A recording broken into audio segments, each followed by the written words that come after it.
Are you in the mood for a big, steaming, comforting bowl of beef vegetable soup? Today I'm sharing a recipe my family has been making for years that's perfect for chasing the chill away. It's a Mexican soup called Caldo de res. This is my version, and I can't wait to share it with you. Hi everyone, this is Annie from Confessions of a Foodie. Welcome. So today we're using 2 pounds of chuck steak. When we get ready to put this in, we're going to trim away a lot of this fat, and we're also going to be adding some bones, which will add a ton of flavor to our broth. And I just picked up a package of beef soup bones from my local grocer. In addition to the bones, we're adding vegetables to flavor our broth. We're going to add 2 ribs of celery, 1 carrot, half of this white onion.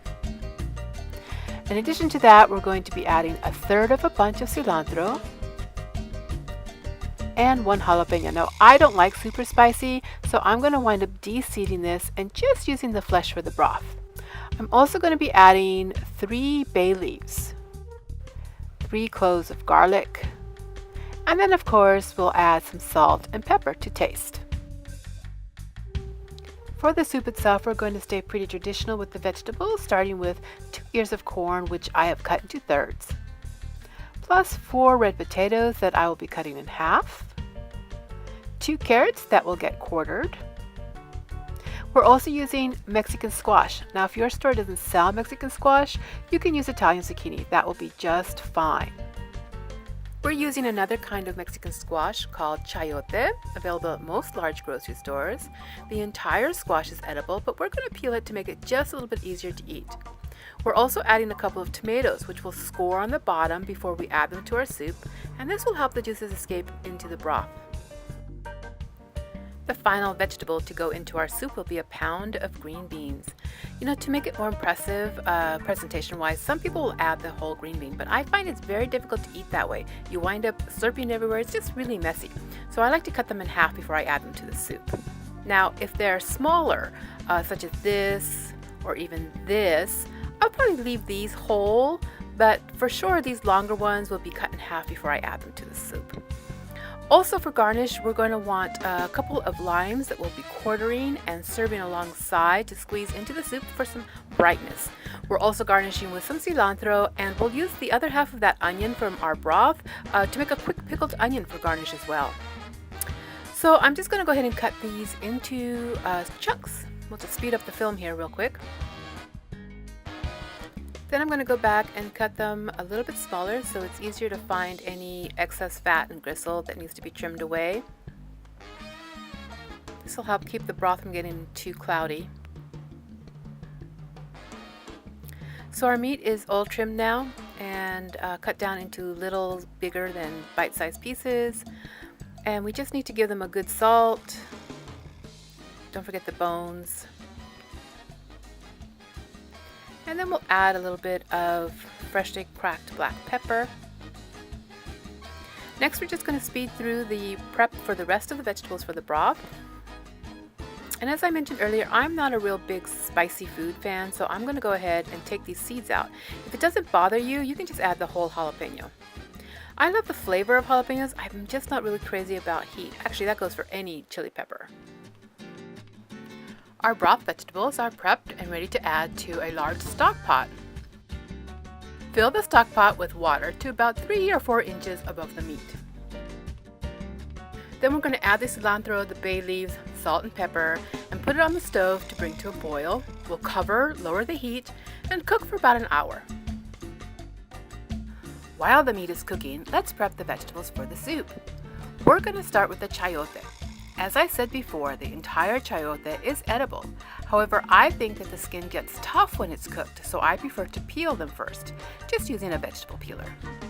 Chayote can be eaten raw, sliced in a salad, or as a sandwich condiment. Today, though, we're going to cook it until just fork tender. I don't like these, actually I don't like any squash in general, soft and mushy. But you need to be careful when you peel them because they can get a little slippery. So next we're going to carefully cut the chayote in half lengthwise and then cut it again in half, which will give us quarters. Now, I want to point out that chayotes do have a pit, this right here. Now a lot of people remove it, but it is completely edible, and I just leave it in because it's got tons of nutrients. So we're just going to cut this, continue quartering. And now for the Mexican squash. We're just going to cut the ends off, and these are actually a really great size, so I'm just going to slice them in half lengthwise. When you go shopping for your Mexican squash, keep an eye out for the smaller ones, maybe the length of your hand. They're going to be a little bit more tender, a little bit sweeter, and they just have a better texture. Again, you can always substitute zucchini for the Mexican squash. So these potatoes are actually the perfect size. So I'm just going to go ahead and cut them in half. If they were a little bit bigger, I would probably quarter them, but this is actually perfect. I also don't like to peel them when adding them to soups because I feel the skin helps keep them intact while they are cooking.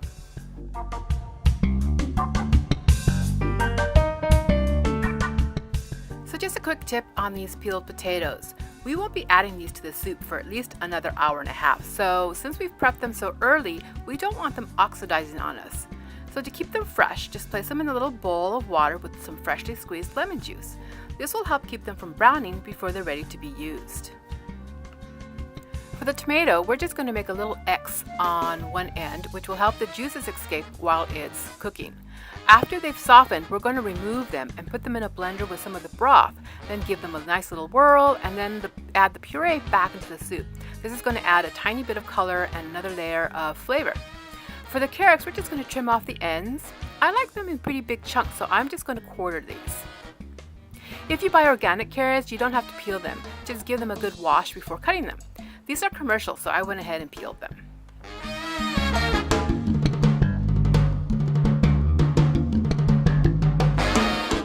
The green beans will be the last vegetable that goes into the soup because we don't want them to be overcooked. We want them to be just at the al dente stage. The soup has been cooking for about half an hour now. I had it at a hard boil, but now I've turned it down to keep the broth just above a simmer. For the best tasting soup and to help keep a clearer broth, we need to skim off the foam and impurities that have risen to the top. We're going to keep the soup at a really gentle simmer from here on out. The reason you don't want to keep this at a hard boil the entire time is because that action of the furiously boiling water will basically emulsify the fat right back to the soup, making for a really cloudy broth. What we're looking for on this simmer is for little bubbles to just be slowly making their way up to the surface and popping. That's a perfect simmer. Now I'm just going to cover this and let the soup simmer for about another hour. Our meat has been cooking for about an hour and a half, and this is what it looks like now. Pardon my fingers. I'm just going to check it, and it's still just a bit tough. When it's ready, it's going to pull apart super easily. Next, let's remove the broth vegetables because at this point, all these veggies have pretty much given out all of the flavor and nutrients that they're going to, and they're just totally mushy now, so they're not going to be the best texture for their soup. They've flavored our broth and done their job, so let's just go ahead and get rid of them. Now we can add the corn, and then we'll just continue simmering for about 15 minutes. It's been about 15 minutes since the corn went in, so now I'm going to drop in the carrots and the potatoes.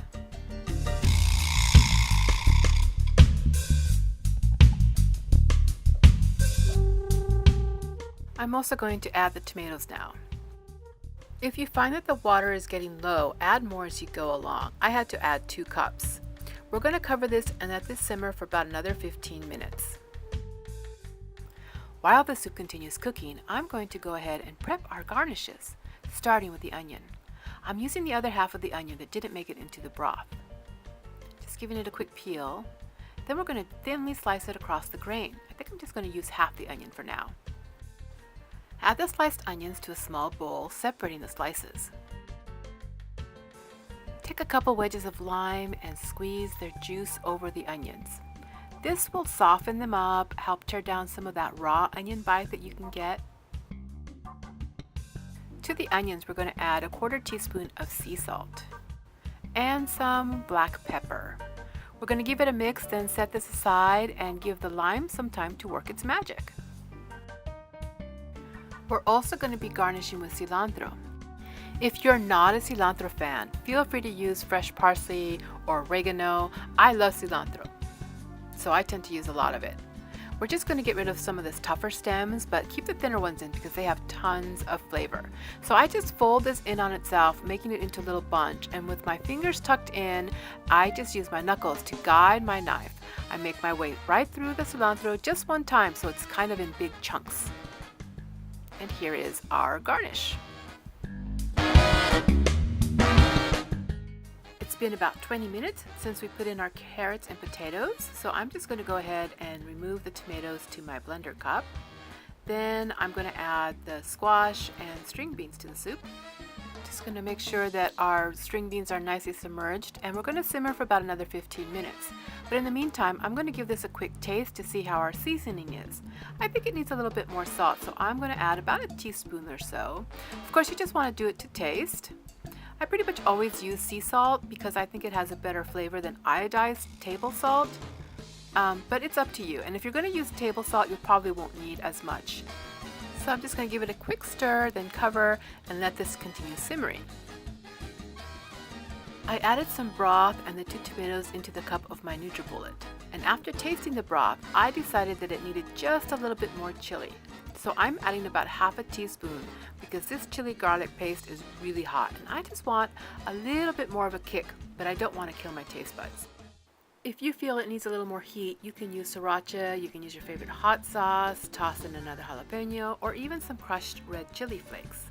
I'm going to let this cool for just a few more minutes and I will blast it in the NutriBullet.